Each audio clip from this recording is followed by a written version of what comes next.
Welcome to TTELT.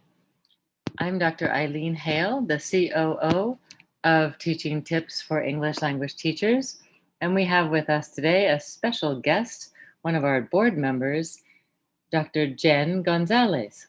Welcome, Jen. My name's Jennifer Gonzales, and I am an educator who's very passionate about many things, I will say. I've been an artist. I believe in social justice practices and inclusive education.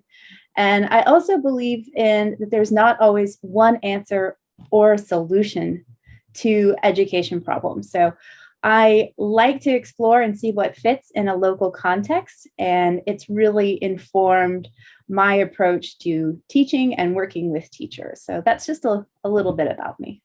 So most people are going, why is a person from the US talking about low resource or low tech?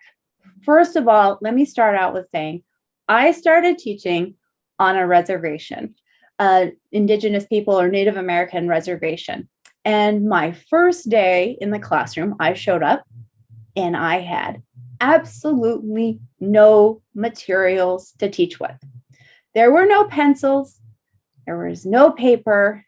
We did have tables and chairs. So that was a low resource environment, but low resource can also be poor connectivity to the internet, old technology that is not reliable to use. Maybe it's a place where there's not a lot of books available for students as well. So low resource and low tech can actually cover quite a bit. It means that you do not have all of the fancy tools out there in education that we see in some of those phenomenal classrooms that we're dreaming about. Sometimes all that you have is the dirt patch under a tree to teach a lesson with. Or it's that chalk that you have to get wet before you write on the blackboard for it to work. This is the reality with teachers around the world. They do not always have the connectability to the internet or to bring in a music box or tape player or whatever it is to play music in the classroom. So sometimes you have to find other ways to engage students in your lesson and make it meaningful and help them understand. So you have to scaffold your lessons, build in supports to teach the language content without all the fancy tools and fun things. Well, I think you've started to answer my next question, but is there anything else you'd like to say about why it's important to have activities that require few resources? Sure. I just think it is so important because you never know what's going to happen. So I remember one day when I finally did get an overhead projector in my classroom, I was getting observed for a lesson. And guess what? The bulb went out on this thing in the middle of the lesson. So even when you have the fancy stuff, it doesn't always work. And so you need to be able to adapt as a teacher. You need to think of all the different ways that you could teach this lesson or engage students in the content that you're presenting.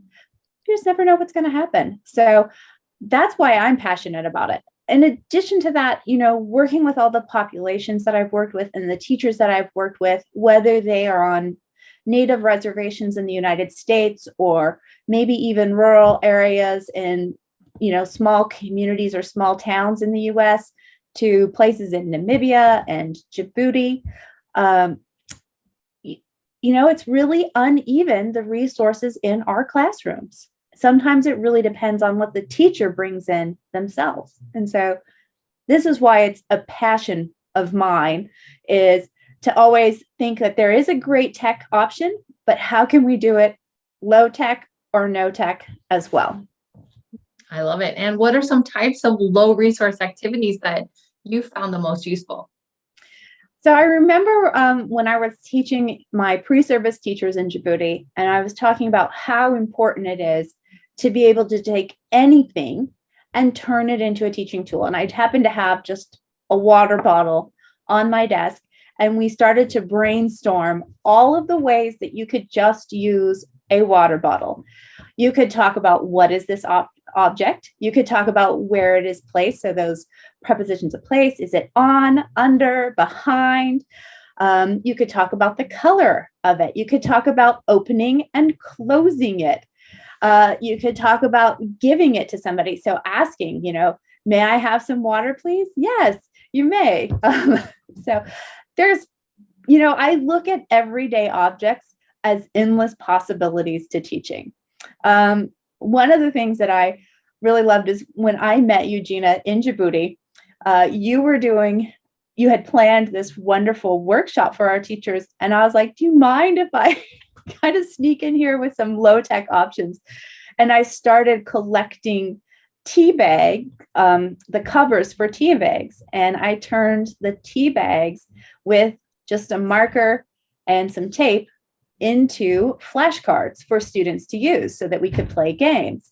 And we did flashcards for words. You can make them out of words, so you can use them then to make sentences if you want. There's just endless possibilities. Do you have any of your flashcards handy? I don't. I wish I did, actually. I actually, because we were evacuated, I left all my flashcards that I made there. I will send a picture, though. I do have a photo of some of them that I'll send to you, and maybe you can post it somewhere. Yeah, I will.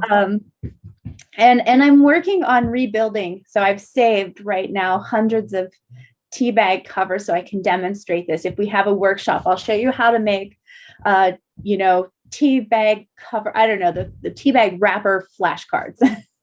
So, I love those tea flashcards, and I started saving all of my tea bags too. So the covers for my tea bags so that we can make more flashcards. Yes. Well, and there's just so many things, I also save all of the lids for soda bottles, or drink bottles, because I can write letters in them. I can put symbols in them. They become markers to move for game boards if I make game boards. I just say that there's endless possibilities.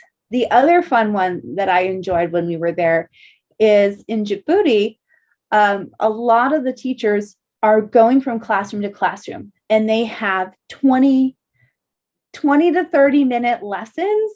And, they're walking into another teacher space who probably has something up on the board that they're not allowed to erase. And the teacher's like, well, what do I do? And so you and I went around and we scavenged materials and we created a portable classroom. And this was a box and some white paper that we taped down with clear sellotape. Usually these things can be asked for and gotten for free, or if you're buying that sellotape, that's the one thing, and maybe some dry erase markers, that's going to cost a little, but you can use it so many times and in so many ways. So we had these boards. I'll send a picture of that as well, because I had to leave that in Djibouti too. It was a very handy board. Yes. I mean, I use it for when I'm facilitating workshops with teachers. And then it was just a way to show, look, I'm doing this here. You can take this into your classroom and, use it there as well. The other thing is that I really like about this is I think just having a number of different flashcards or word wall cards, and then you can do word games with it. If you already know the units that you're going to be covering or the topics that you're going to be covering, you just save those. Once again, cover them with that cheap, clear sellotape, and it makes them completely reusable. I usually then stick them into an envelope, and I just label what the theme is for them. Maybe I have days of the week and I might have months of the year. I can actually then use those envelopes with those labels on them for a sorting activity. So this, for me, has become like an organizational piece. It's become a content or curriculum planning piece over years of collecting these things. And then it's just, well, what are all the different ways that I can do things with really limited resources or tools, and not have to keep buying them or replacing them or making them, but making them sustainable as well. So I don't know, that's just a few of the ones that we came up with there. Yeah, it was great to see you at work too when we were giving the workshops and using all those and having the teachers just watch their eyes get really wide and go, "Oh, I can do that." And then they were so, I think that it really helped them see that there's a lot that they could do with the things around them and use them in their classroom so that they couldn't. It was kind of like they're whenever we would say you could do this, they're like, oh no, we don't have those resources, we can't afford it, we can't do it. It was like, no, no, no, I can't. And then when we showed them, I'm like, well, here's these activities, and we would just give them the flashcards that we had created out of tea bags after the workshop. Yeah, exactly. And I think that doing that, it makes it really possible to say, look at anybody can do these things. Actually, I was going to share with you, and I don't have it here, but one thing that's not commonly used, but I can still find in a lot of places is adding machine tape. Adding machine tape is this endless roll of paper that if you are going to make flashcards or word wall cards, it's the perfect size for doing all of this stuff too. And then you can just kind of tear it off to the length that you need as soon as you finish that word. So you're not wasting any paper either. And then once again, like I said, just cover it with that sellotape. If you're in a place where they have clear shelf paper, what is that stuff called? That, Building paper. Yeah, the clear shelving paper that you can get. That's another way to cover it. If you want to spend money to actually get it laminated and you're at a place where you can get things laminated, that's another option. But if you don't have anything, I know that when we were in Peace Corps and we were out in these small village areas, we'd always have our sellotape, and that's how we made reusable materials. So it's a really great one. Yeah, definitely. I think next time I travel to do any projects, I'm just going to bring a couple rolls of sellotape with me. So I'm ready to go. Yeah. That's the key. Or just go and find it locally so you can tell people. This is what's nice. When I go and I travel locally, and I started doing this when I was an education consultant working on Native reservations, and I traveled to ones all over the place. Some would be near large cities, and others would be very, very remote, where there's not even really a local shop. But I would maybe know that they would go to a Walmart or a specific store, or they'd go even just to the gas station locally. And I'd say, what's available? Oh, look, here's toothpicks, or here's string, here's some rubber bands, here's cups, here's this kind of marker, or here's paper I can collect from somewhere.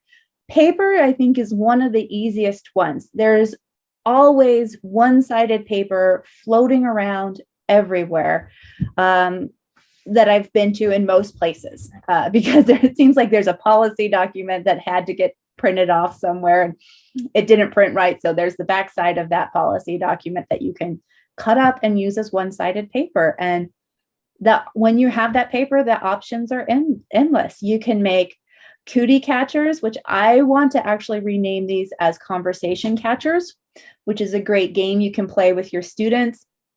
You can make books for your classroom. So we did this. This is one of our other things that we did in Djibouti, is we took a song. So we actually played a song for the students. I think it was, do you like broccoli ice cream? Yes. And we use the lyrics, and then we have the students create their own lyrics that were culturally relevant to them. And then we turned it into a class book.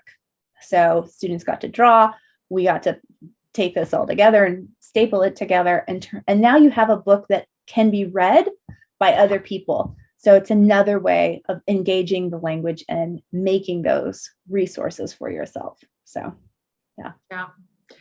I think that all of those resources are great. And I think the more teachers can think that way, to kind of think outside the box about what's available and what they can use and how they can use everything that, that they normally would just throw away. Like you're talking about bottle caps, tea covers, that sort of thing that you think, how can I use this with my students?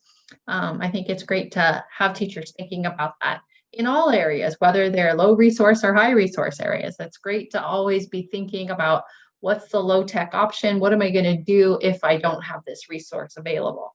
Exactly. Yeah. I'll also be sure to share with you a picture that I did for some of the pedagogical advisors in Djibouti. They were asking about how we had started incorporating games into the textbooks that we've been working with them on. And they said, well, how do they mark their place on the games? And so I sent them a whole bunch. I just quickly actually walked through my house, and I think I made a 8.5 by 11 sheet grid of that. I think it has like 10 different options of things that you could use, from shells to just pieces of paper with numbers written on it or a name written on it. You could use little rocks. You can use beans, pasta. I will caution you though. Once again, check for local culture to see what is appropriate. In some cultural contexts, like when I was working on the reservation, using things such as beans and pasta were not appropriate for the classroom because food is not a play item. So that's where you have to just kind of say, is this reasonable or okay to use culturally as well? So always good to remember. yes. Well, is there anything else you'd like to add? I just want to say, I challenge you to start looking at everything you come across as a possible learning tool. It could be the random, colorful brochure that you could care less about that comes in the mail, but it has a great picture of something that you could, one, use for as a visual thinking strategy, two, use it as a flashcard or a picture to teach about a specific vocabulary term, or three, have students analyze the language on a brochure for your higher level students. So everything around you has an opportunity for teaching. And it's just how you look at it. So when you come across something, start brainstorming. What are all the ways that I could use this to teach a language concept? Great. All right. I think it's a great challenge. Okay, so Jen, what are some projects that you're working on? Well, as you know, Gina, the thing that has been consuming most of my time these days is actually continuing the work that I've been doing with the Djiboutian Ministry of Education. You and I have worked together on that. We miss you with our project there in developing their textbooks as they're expanding English into their elementary grades. So that's been a lot of fun. It's been a challenge to figure out how we can incorporate games and cooperative learning strategies into the textbook design so that it encourages teachers to utilize these methods. So that's been a lot of fun.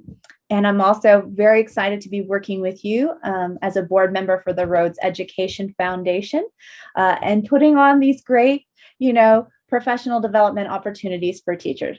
I have to say, I love the podcast, but I also really love the opportunity when I can get on once a month for our teacher discussion. So I hope to see a lot more teachers there with our teacher discussion groups, because we have so much to learn from each other as professionals in the field of teachers and education. I agree. Those discussions are really good. And you never know who's going to come and what topic they're going to want to discuss, but it's always useful. I always learn a lot from those discussions. So yes, the last Saturday of every month as our TTLT talks. Yes. Well, thanks a lot. And yes, I am sorry that I had to leave the project, but I left it in good hands. You and the Djiboutians are writing an amazing textbook. So I'm glad that it's all coming together. Well, and I'm glad that we still have you to check all of our work too. It's always great to have another set of eyes. So. Yes. Right. Yes, I do try to look at the projects and see what you guys have come up with. Yeah, it's a great textbook that you're writing, and I'm excited about all the things that we're doing. And I'm so glad that you're on the board for TTLT, or actually, I should say, and I'm so glad that you're on the board for the Rhoades Education Foundation. You're a great person to have with us. Thank you. Yeah. And we're doing great things. Yeah. Mm-hmm. Okay, so where can teachers find you, Jen? So the best way to reach me is through my email. And I believe that I've given the Gonzales @elf at Mhm. Gmail. So that's JGONZALES.ELF at Gmail. That's my email address. Just know the best way to reach me is by email.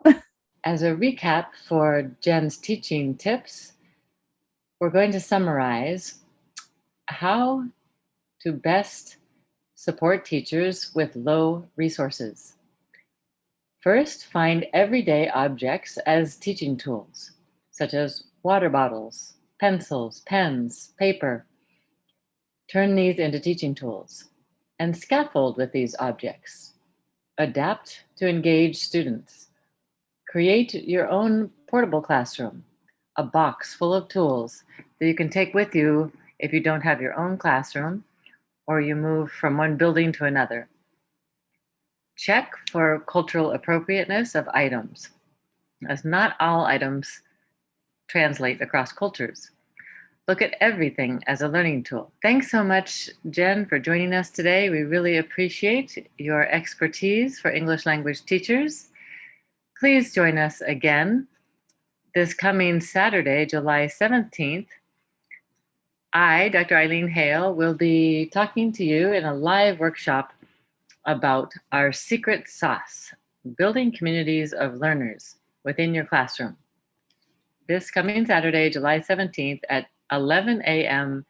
Eastern Standard Time. And at the end of this month, I will be doing another live workshop on the independence of teachers.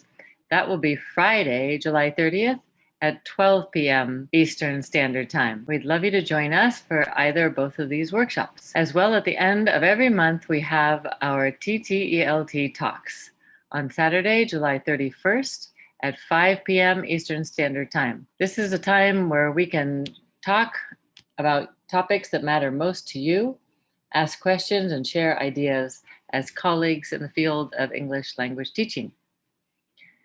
Finally, this month, as a reminder, is our July fundraising month. So please encourage friends and family members to donate. You can find the spaces to donate at www.ttelt.org/support/ or on Facebook at our 501c3 Rhoades Education Foundation page. We really appreciate your support to help us continue growing, offering scholarships for professional development of teachers such as yourselves and many others who are yet to be reached, as well as the ongoing development of workshops and other professional development courses for the future. Find us at ttelt.org, on our Facebook group, TTELT, Instagram, Twitter. We'd love you to follow us and share us with other teachers globally. Thanks so much and hope to see you this coming Saturday, July 17th, 11 a.m. Eastern Standard Time. Have a great day. Bye.